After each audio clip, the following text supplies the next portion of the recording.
Hello guys, welcome back to the next video of psychology in your mind. So आज की video में हम पढ़ने वाले हैं द डिटर्मिनेंट्स ऑफ इंटेलिजेंस। ठीक है, हम डिटर्मिनेंट्स पढ़ेंगे इंटेलिजेंस के। इनको हम factors related to mental development भी बोलते हैं। ठीक है, like there is a question of 5 marks कि explain any one determinant of intelligence या any one factor related to mental development. So you have to answer in this way. ठीक है, कुछ भी पूछ सकते हैं वो। बेसिकली जो डिटर्मिनेंट्स होते हैं हमारे इंटेलिजेंस के, देर आर ओनली 2 डिटर्मिनेंट्स। ठीक है, 2 डिटर्मिनेंट्स, 2 डिटर्मिनेंट्स कौन कौन से होते हैं?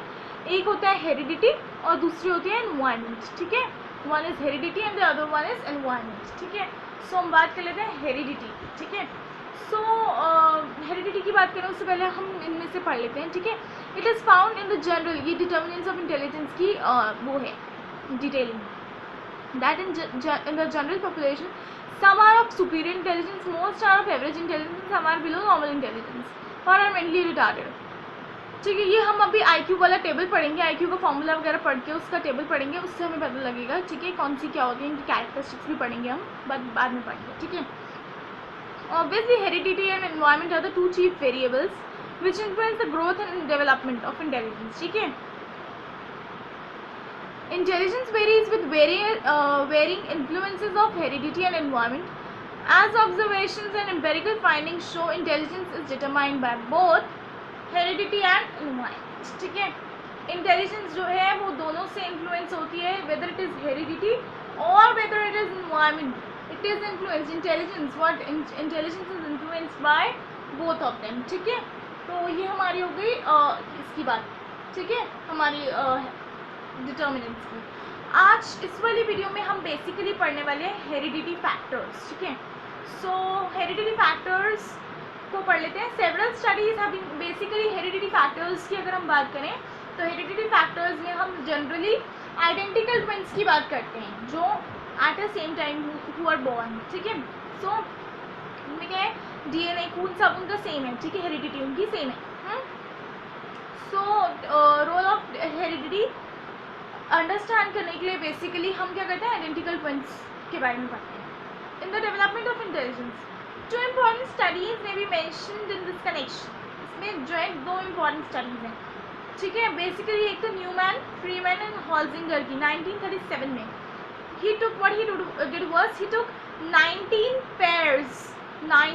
pairs of identical twins who were reared separately through adoption into different foster homes. किसकी स्टडी पढ़ रहे हो? हॉल्जिंगर, न्यूमैन एंड फ्रीमैन की। ठीक है, बेसिकली इन्होंने 1937 में एक स्टडी करी थी। 19 पेयर्स ऑफ आइडेंटिकल ट्विंस लिए थे जो कि सेपरेट कर दिए गए थे, एक साथ नहीं रह रहे थे, वो अलग अलग रह रहे थे, यानी कि उनका एनवायरनमेंट अलग अलग था। ठीक है, सो इन्होंने क्या किया, उनको डिफरेंट फॉस्टर होम्स में अडॉप्ट हो गए थे वो। ठीक है, फॉस्टर होम्स यानी कि अनाथ आश्रम को बोलते हैं फॉस्टर होम्स। ठीक है, so the findings showed that the intelligence test scores of identical twins reared separately were almost as similar as the scores achieved by the same person at different times. उनका score अलग रहने के बाद भी 10 साल बाद या 20 साल बाद अलग रहने के बाद भी उनकी इंटेलिजेंस का स्कोर एक जैसा ही आया जैसे कि पहले आता था। ठीक है, अगर जो साथ में रह रहे हैं उनका भी सेम ही आया और जो अलग रह रहे हैं बेसिकली उनका भी एक जैसा ही आया। ठीक है, सो दिस वाज देयर कि आइडेंटिकल ट्विंस की भी पहली स्टडी होगी। ठीक है, besides they were mostly like those identical twins rear together. ठीक है, वो एक जैसे ही थे, अगर अलग भी रह रहे थे और एक साथ भी रह रहे थे तभी भी उनके जो वो आ रहे थे, टेस्ट स्कोर्स आ रहे थे कि 2 आइडेंटिकल ट्विंस हैं, हमें पता है, उनको तो नहीं पता ना कि हम किसी का आइडेंटिकल है, हमें ऐसे परफॉर्म करना है, लेकिन फिर भी उनके परफॉर्मेंस सिमिलर आ रहे थे बिकॉज ऑफ हेरिडिटी। ठीक है, thus these investigators concluded that possession of identical heredity was a factor operating systematically to determine the development of similar intelligence. ठीक है, तो another recent study was done by Shields 1962 में एक और study हुई।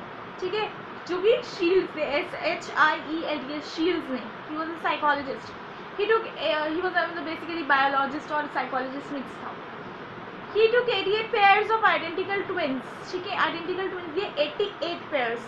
ठीक है, जिसमें से कि हाफ को एक साथ रखा इनके में सिर्फ डिफरेंस कितना आया 0.77 और दूसरों का आया जिनका जो रियर टुगेदर थे उनको 7.7 आया और जो सेपरेट थे उनमें 0.77 नहीं बोलेंगे 77 बोलेंगे क्योंकि 0.77 है, ठीक है।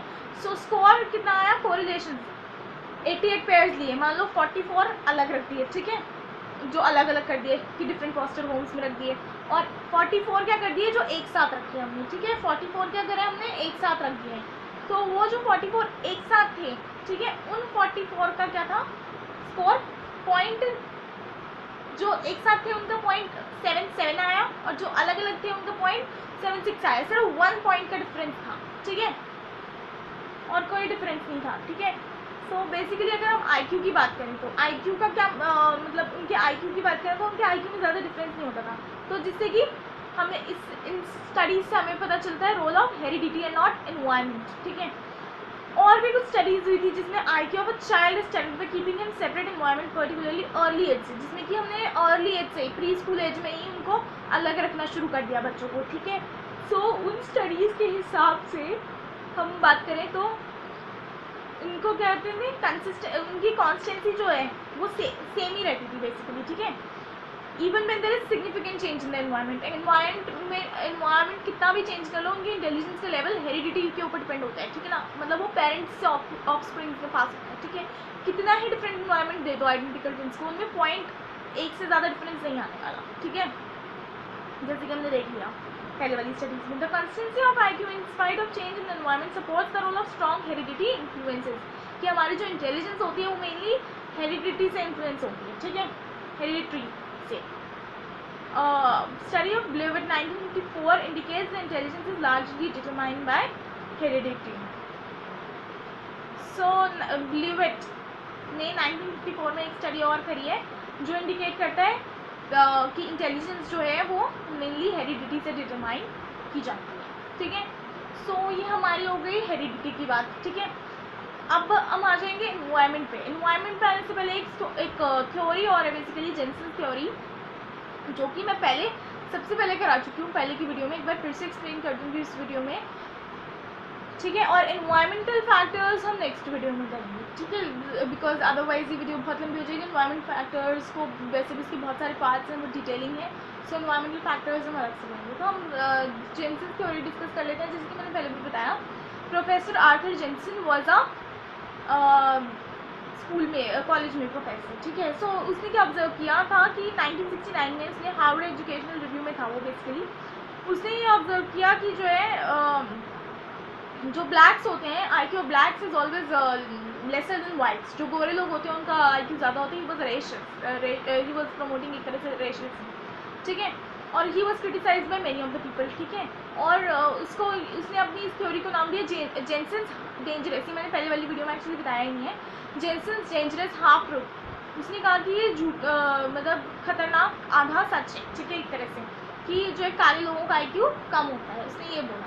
और उसने कहा कि जो ऐसे एरियाज़ में होते हैं जो एक साथ बहुत सारे काले लोग रह रहे होते हैं, जैसे कि पूरे एरिया में काले ही लोग हैं, ठीक है, जहाँ पर सन ज़्यादा है या किसी भी रीज़न से ज़्यादा काले लोग हैं बेसिकली, वो उनका IQ कम ही होगा, ठीक है।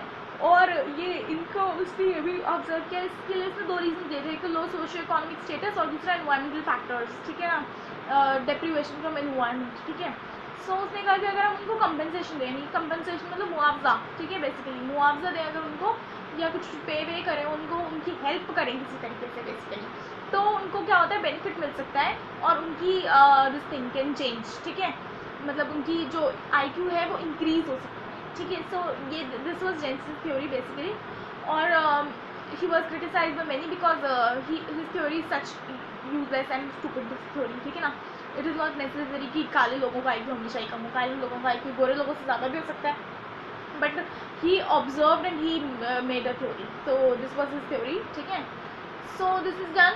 Now next is environmental factors, वो नेक्स्ट वीडियो में कवर अप करेंगे। तो thanks for watching my video, do subscribe to my channel.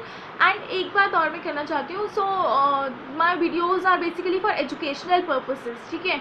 मेरी जो वीडियोज़ हैं ये सिर्फ एजुकेशनल पर्पज़ के लिए हैं, और मैं इन वीडियोज़ के थ्रू किसी से भी फ्रेंडशिप या ऐसा कुछ नहीं करना चाहती हूँ। सो please stop commenting guys like this, ठीक है, I don't like such comments, ठीक है। मैंने कहा है कमेंट करने के लिए, लाइक करने के लिए वीडियोस को, सब्सक्राइब करने के लिए चैनल को. Subscribe is for your own benefit, जिससे कि अगर मैं कोई और वीडियो डालूँ तो you could come to know कि I have put it some video and you can study from it. ठीक है. So my videos are only for educational purposes, not for friendship purpose. ठीक है. And that's it. ठीक है. So please stop commenting such things. Comments मैंने बोले हैं करने के लिए, लेकिन मैंने कमेंट्स में सिर्फ डाउट्स पूछने के लिए कह रहे हैं कि किसी को अगर कोई चीज़ पढ़ने में प्रॉब्लम हो रही हो या कुछ चीज़ समझ ना आ रही हो या कोई टॉपिक मुझे वीडियो बनाने के लिए कहना चाहते हो तो सिर्फ that kind of comments. I don't need any unnecessary comments like friendship and all. So please try to understand. ठीक है. That is it for today's video. Next video में हम इन्वायरमेंटल फैक्टर्स को डिस्कस कर लेंगे. So bye.